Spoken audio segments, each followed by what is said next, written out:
Dominique. Judith. Now you settle down in Paris. So there's a lot of competition for secondary market here. What do you think? There's a lot of competition in everything worldwide, but secondary market, yes, but no more and no less than, oh, thank you for tea. No more or no less than other countries. I think like in Switzerland, like in Belgium, like in Germany. No, but there's something happening now in Paris. In what sense? I mean, Zwirner came here, White Cube came here, Perskarstedt is going to be here. I don't think it's the secondary market.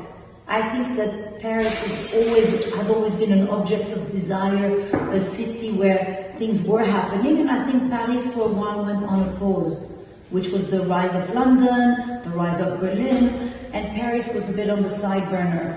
But I think if you have a choice where to be in Europe, everyone would say they want to be in Paris. But in this period, I can't believe that people are not business-oriented.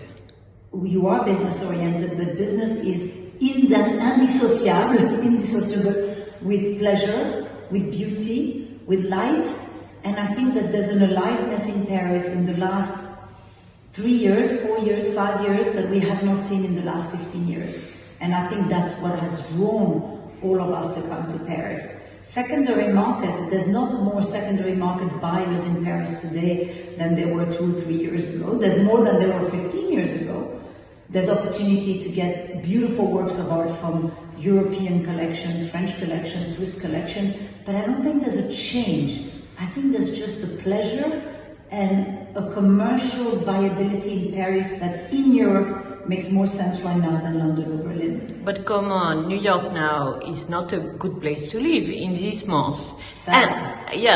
And there's a Brexit in London, so Right. Paris raise again. But Paris had started rising before all that.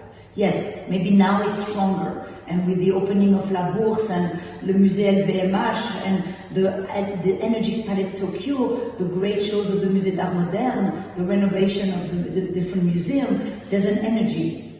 But I don't think it's now. I think it's been happening literally in the last 5 years. I've seen a tremendous change. But even without all this, I think that at the end of the day, when the world reopens, the Americans, they come with more pleasure to Paris than London. The Asians, they prefer to come to Paris. And I think Paris has its magic. And so, yes, business-wise, it's more interesting, but I don't think it is linked to Brexit at all. Really? No, I don't think so.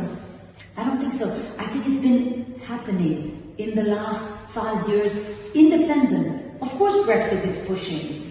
Of course, what's happening in America right now, and of course people right now are staying more in Europe, and the region and the city and the localité are more important. But I think it was happening anyway. Everything else pushes it. And so what's your strategy for Paris? Why do you open with Gunther Hooker?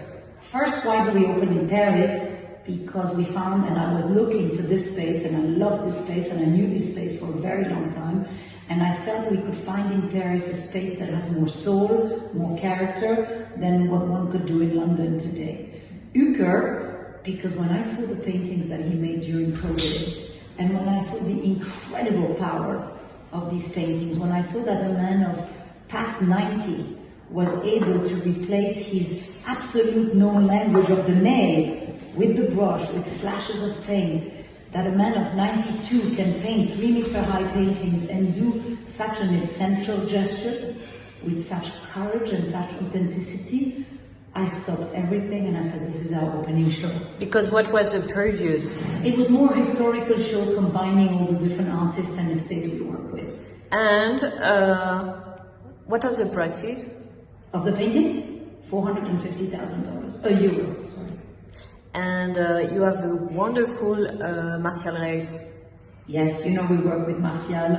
You know I love his work.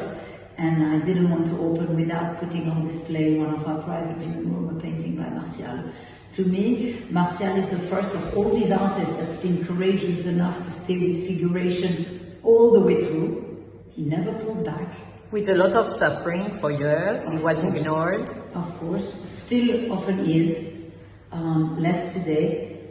But I think his painting is so young, so fresh, so relevant.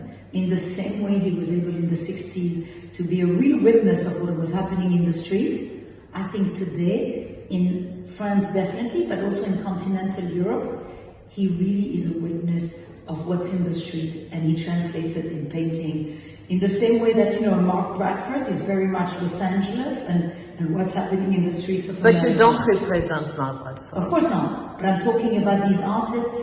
Martial is past his 80s, and his painting and his subject is as young as the youngest of all these artists. Merci, madame. Pleasure.